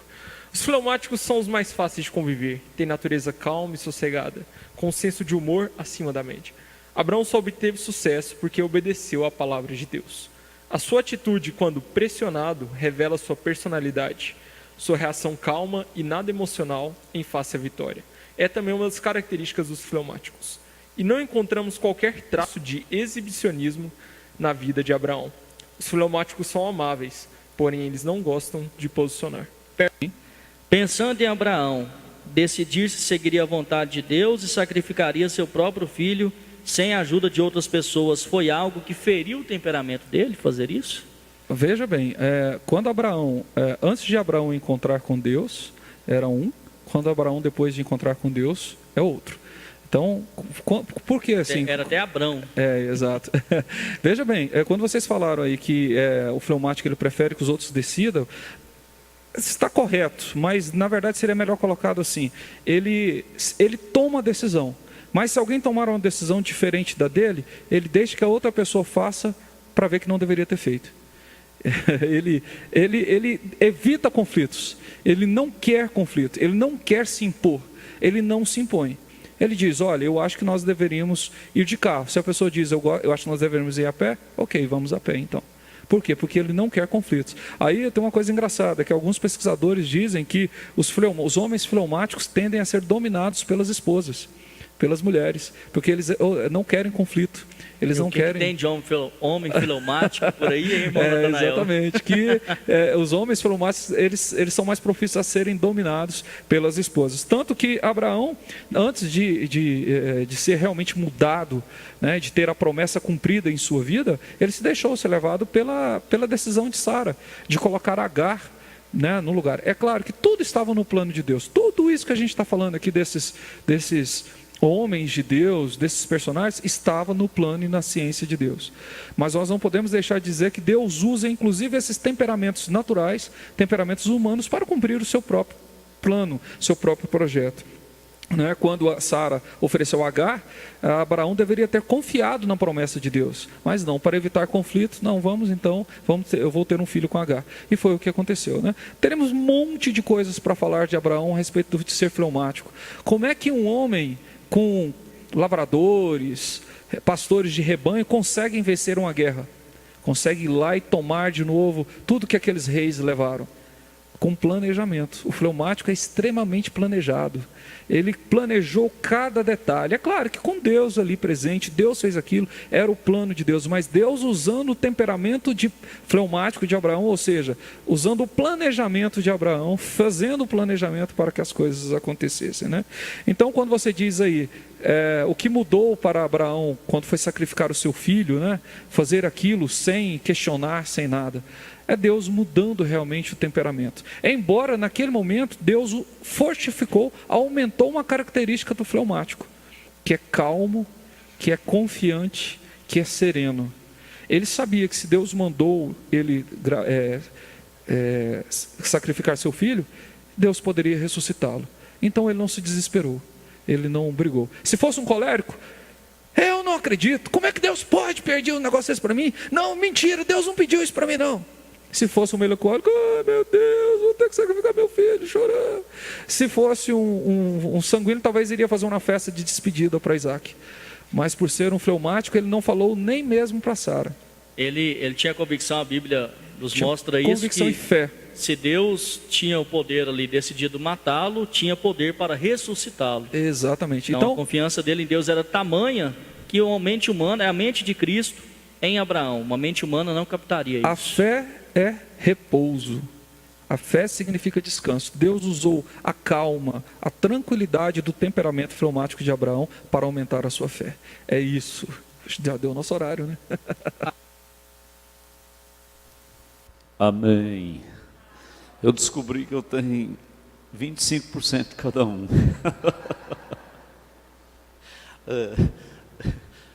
25 de um, 25 do outro faz 100, né? 25, 25, 25, 25. Eu sou sanguíneo, colérico, melancólico e como é que é o outro? Fleumático. Eu estava falando com o pastor Jânio aqui, ó. Nós, os pastores, nós temos que ter os 4 mesmo, não tem jeito. Senão não vai, né? Tem que funcionar os 4 em nós. E ao mesmo tempo, o ofício não é regido por temperamento. O ofício, né? Quando você está diante do ofício, então o temperamento do homem não entra em cena, é o ofício. Graças a Deus por essas coisas, né? Por esse recurso, por esse ofício, que tira o temperamento do homem fora e age para ajudar qualquer tipo de temperamento. Você já pensou, se eu fosse ajudar com o meu temperamento? Se eu fosse sanguíneo, eu ia querer ajudar o sanguíneo. Se eu fosse colérico, eu ia querer ajudar o colérico. Eu ia ficar contra o outro. Então, não é através do temperamento que nós ajudamos. Já pensou? O pastor se coloca entre 2 famílias em conflito. Aí, se ele for agir pelo temperamento dele, como é que ele faz? Ele vai ficar do lado de um contra o outro. O irmão Brano diz, o pastor ele fica entre uma, como é que é a palavra que o irmão Brano usou? Um alvoroço. ele faz o alvoroço baixar, ele não fica contra ninguém e nem a favor de ninguém, ele fica no centro, né? Mas isso é o ofício, não é o homem. Mas é assim, eu, como homem, realmente, eu não consegui descobrir aí qual temperamento que é o meu, não. Eu tenho que fazer o teste para mim ver, né? Mas o novo nascimento domina. Às vezes a gente chega a sofrer consequências na carne, espinho na carne, por dominar um temperamento. Você tem um temperamento e ele é dominado por uma força de dentro. Às vezes você sente na carne fraqueza, consequências daquilo, né?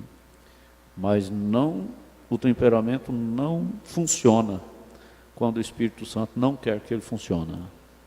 Bom demais, tem que parar porque já passou da hora de terminar. Quem perdeu a chave de casa hoje vai dormir de fora. Mas tem uma chave lá na mesa, lá é de alguém que perdeu ela. Então, se você não quiser dormir de fora, vai lá e pega a sua chave, viu? Vamos dar uma saidinha lá fora. Tem um cafezinho lá, mano? Tem? Tomar um cafezinho corajoso. Quem sabe o que é café corajoso? Café que não tem companhia. Café sozinho. E o irmão João está falando que tem sorvete. Quem quiser café, bebe café. Quem quiser sorvete, toma sorvete. Quem quiser sorvete com café, toma sorvete com café. Então vamos lá? A hora que tocar o sino, vocês voltem para nós continuarmos o culto, tá? Mas escuta, a hora que tocar o sino, vocês voltem. Não fica lá fora não, viu? Peta também. Já não é café corajoso mais não, já é café capeta. Café com peta. Então vamos lá.